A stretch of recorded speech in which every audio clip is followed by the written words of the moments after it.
సాయిరామ్ కీర్తన. సాయిరామ్ శరణ్య.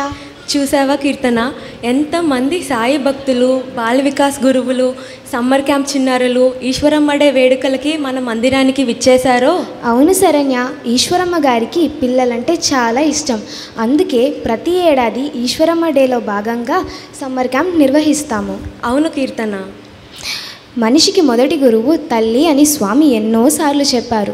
ఈశ్వరమ్మ గారికి తల్లిదండ్రులు నామగిరి అమ్మ అని నామకరణం చేశారు. వివాహం అయిన తర్వాత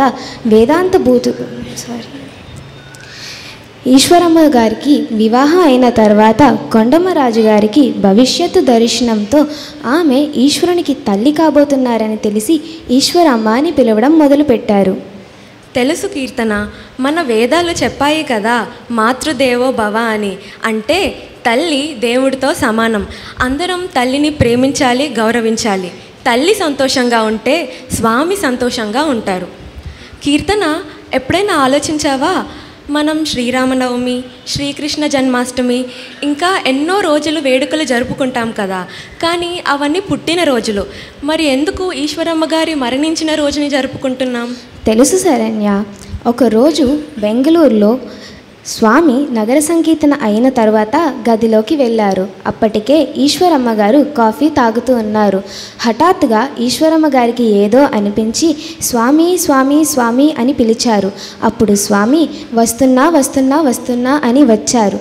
అప్పుడు ఈశ్వరమ్మ గారు స్వామిని చూస్తూ తుదిశ్వాస విడిచి స్వామిలో ఏకమైపోయారు. అవును, ఈశ్వరమ్మ గారు చివరి క్షణంలో స్వామిని చూస్తూ, స్వామిని తలుచుకుంటూ, స్వామి మాటలు వింటూ తుది శ్వాసను విడిచారు.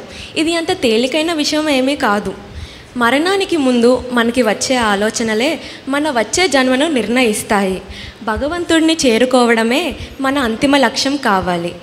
ఈశ్వరమ్మ డేని మనం ఈశ్వరమ్మ గారు స్వామి తల్లిగారు అని, గొప్ప భక్తురాలు అని, ఆదర్శవంతమైన తల్లి అని జరుపుకుంటున్నాం. ఇది స్వామే స్వయంగా చెప్పారు.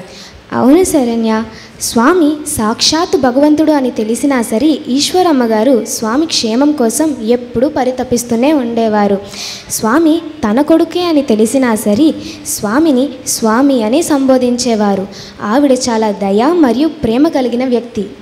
కీర్తన, ఈశ్వరమ్మ గారి గొప్పతనం గురించి నీకు ఉదాహరణ చెప్తా విను.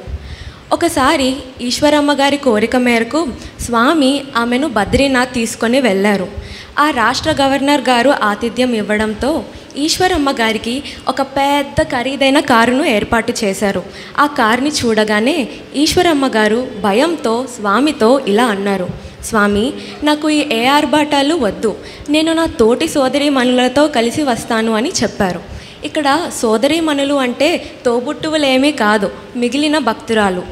అలా స్వామితో చెప్పి మిగిలిన భక్తురాలతో కలిసి ఆమె ఒక సాధారణమైన వ్యాన్లో ప్రయాణం చేశారు. స్వయంగా స్వామికి తల్లి అయినప్పటికీ ఈశ్వరమ్మ గారు ఒక సాధారణ భక్తురాలిగా వ్యవహరించేవారు.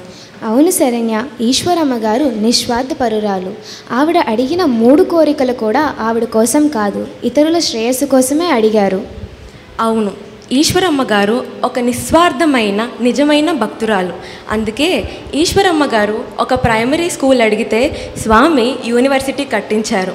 ఒక్క గ్రామానికి నీరు అడిగితే స్వామి 100 గ్రామాలకి మంచినీరు అందించే శ్రీ సత్యసాయి డ్రింకింగ్ వాటర్ సప్లైని అందించారు.